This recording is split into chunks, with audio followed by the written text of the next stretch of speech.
December 16 திருவருகை காலம் 3ஆம் வாரம் செவ்வாய். மத்தேயு எழுதிய நற்செய்தியிலிருந்து வாசகம்.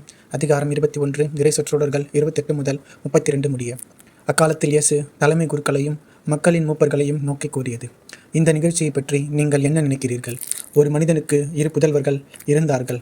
அவர் மூத்தவரிடம் போய், மகனே, நீ இன்று திராட்சை தோட்டத்திற்கு சென்று வேலை செய் என்றார்.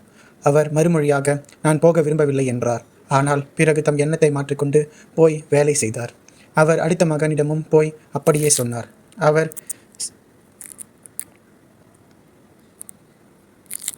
மறுமொழியாக, நான் போகிறேன் ஐயா என்றார். ஆனால் போகவில்லை. இவ்விருவருள் எவர் தந்தையின் விருப்பப்படி செயல்பட்டவர் என்று கேட்டார். அவர்கள் மூத்தவரே என்று விடையளித்தனர்.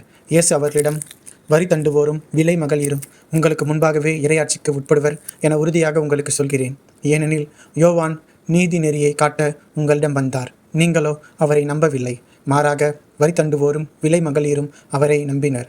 அவர்களை பார்த்த பின்பும் நீங்கள் உங்கள் எண்ணத்தை மாற்றிக்கொள்ளவும் இல்லை, அவரை நம்பவும் இல்லை என்றார். இது கிறிஸ்து வழங்கும் நற்செய்தி. கிறிஸ்துவே உமக்கு புகழ். மகனே, நீ இன்று திராட்சை தோட்டத்திற்கு சென்று வேலை செய். அன்பார்ந்த வலையொலி நண்பர்களே, ஒரு தந்தைக்கு 2 புதல்வர்கள். ஆனால் அவர்களுடைய பண்பும் போக்கும் முற்றிலும் மாறுபட்டிருந்தன. மூத்த மகன் முதலில் தந்தையை மதிக்காமல் போவது போல தெரிந்தாலும் பின்னர் தந்தை கேட்டுக்கொண்டபடி தோட்டத்திற்கு சென்று வேலை செய்தார். ஆனால் அடுத்த மகனோ முதலில் தந்தையின் விருப்பத்தை நிறைவேற்றுவது போல காட்டிக்கொள்கிறார். ஆனால் உண்மையில் தந்தையின் விருப்பப்படி தோட்டத்திற்கு சென்று வேலை செய்ய அவர் முன்வரவில்லை. இந்த 2 மகன்களும் நடந்து கொண்ட முறையை ஒரு கதையாக சொன்ன இயேசு நமக்கு ஒரு பாடம் புகட்டுகிறார். அதாவது, கடவுளின் திருவுளம் என்னவென்று அறிந்த பிறகும் நாம் அதை நிறைவேற்றாமல் போய்விடுகிறோம். இது சரியல்ல என்பது இயேசுவின் போதனை. இயேசுவின் எதிரிகளின் நடத்தை அவ்வாறுதான் இருந்தது.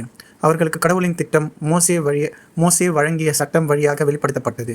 கடவுள் தாம் தேர்ந்து கொண்ட மக்களோடு நட்பின் அடிப்படையில் அமைந்த ஒரு உடன்படிக்கையை செய்து கொண்டார். அந்த அன்பு உறவுக்கு உரிய பதில் மொழியை தர அம்மக்களில் பலர் தவறிவிட்டார்கள். மாறாக யூத சமூகத்திற்கு புறம்பானவர்கள் என கருதப்பட்ட பிற இனத்தார் முதல் கட்டத்தில் கடவுளின் விருப்பப்படி நடக்க முன்வராமல் இருந்தாலும் நற்செய்தியை பெற்றுக்கொண்ட பிறகு மனம் வந்து கடவுளின் பணியில் ஈடுபட்டார்கள். உண்மையிலேயே கடவுளின் தோட்டத்தில் பணி செய்ய சென்றார்கள். இயேசு நம் உதவியை நாடுகிறார். கடவுளின் பணி மனிதரின் துணையோடு தான் நிகழ முடியுமே தவிர வேறு வழியால் நடக்காது. ஆகவேதான் கடவுளின் திட்டத்தில் ஒவ்வொரு மனிதருக்கும் ஒரு சிறப்பிடம் உண்டு. நம் ஒவ்வொருவரையும் தனிப்பட்ட அன்போடு கைவிரித்து ஏற்பவர் நம் கடவுள். இத்தகைய ஆழ்ந்த நட்பினை நம்மேல் பொழிகின்ற கடவுள் நம்மிடம் கேட்பதெல்லாம் நாம் அவருடைய தோட்டத்தில் வேலை செய்ய வேண்டும் என்பதே. இத்தோட்டம் திருச்சபையை குறிக்கும். பரந்து விரிந்த பாருலகில் வாழ்கின்ற மக்களை குறிக்கும். யாராக இருந்தாலும் மனிதர் அனைவரும் கடவுளின் படைப்புகளே என்பதால் நாம் உலக மக்கள் அனைவருக்கும் பணியாளராக துவங்குவது தேவை. தோட்டத்தில் நன்கு வேலை செய்தால் அதன் பலன் நம் சிந்தனையெல்லாம் கடந்து கடவுளோடு நாம் என்றென்றும் இணைந்திருப்போம். இதுவே கடவுள் நமக்கு அளிக்கின்ற உயரிய மாண்பு. மன்றாட்டு. இறைவா, உம் திருவுளத்தை மீறாமல் அதற்கு அமைந்து வாழ அருள் தாரும். வாழ்த்துக்கள். இறை ஆசீர். நன்றி.